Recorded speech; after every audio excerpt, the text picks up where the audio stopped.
Ankita Lunawat and welcome back to my channel the learning medico. So आज की video में हम देखेंगे एपिस मेलिफिका का डायरिया। तो ये पूछा जाता है मोस्टली 5 मार्क्स के लिए। Also for handwritten notes of all my videos you can follow me on Instagram at the Learning Medico. Link description box में दी हुई है। Also ये सारे जो HMM के वीडियोस आ रहे हैं इनकी भी लिंक डिस्क्रिप्शन बॉक्स में दी जाएगी। इनकी भी लिंक डिस्क्रिप्शन बॉक्स में दी जाएंगी नोट्स की। Okay, so do follow me on Instagram. So let's start with today's topic, Apis mellifica का diarrhea. So what is the causation diarrhea of drunkards in eruptive diseases, especially if eruption is suppressed. तो ये mostly drunkards में दिखाई देता है। Eruptive diseases में जब eruptions का सप्रेशन किया जाता है ड्यू टू एक्सटर्नल एप्लीकेशन या फिर allopathic medications. So how is the stool? The stool is watery, greenish, yellowish, slimy, contains mucus or bloody mucus, offensive and painless, involuntary with every motion as though the anus is wide open. तो कैसा है? Watery होता है, greenish होता है, yellowish, slimy, mucus भी होता है और ब्लड भी होता है, ऑफेंसिव है, पेनलेस है। ओके, जो हमने एलोसिकोट्रिना का देखा था it was an painful diarrhoea. Apis mellifica का डायरिया पेनलेस है। तो आपको ऐसे छोटी छोटी डिटेल्स याद रखनी पड़ेगी और आपको एग्जाम में लिखनी पड़ेगी।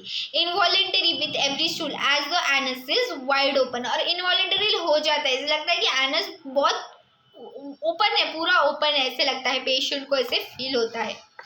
Constant oozing from the anus which the patient is unconscious and unaware of, और oozing होता है constantly anus में से और पेशेंट को पता ही नहीं चलता कि म्यूकस आ रहा है उसके anus में से। Before stool there is much rumbling of flatus, sudden darting pain in the rectum and urging. तो पहले क्या हो जाता है? पहले फ्लैटस हो जाता है, रम्बलिंग, फ्लैटस का आवाज आता है पेशेंट को पेट में, और डार्टिंग पेन होता है रेक्टम में, और सडन अर्जिंग हो जाती है।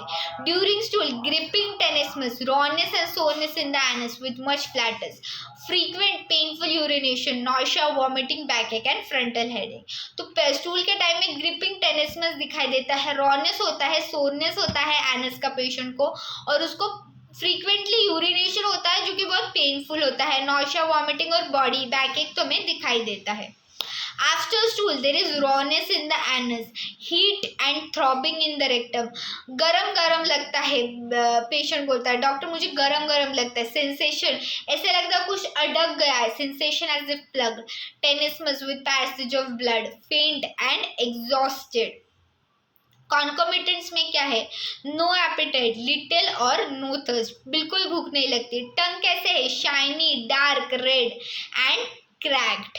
सोर ब्रूइज फीलिंग ऑफ एब्डोमिनल, उसको बहुत पेट में बहुत ज़्यादा दर्द होता है। जब when you examine you can see the soreness in his abdominal region with excessive tenderness. Urine कैसा होता है? फ्रीक्वेंट होता है, स्कैंटी होता है या फिर सप्रेस होता है, स्ट्रैंग्यूरी होता है।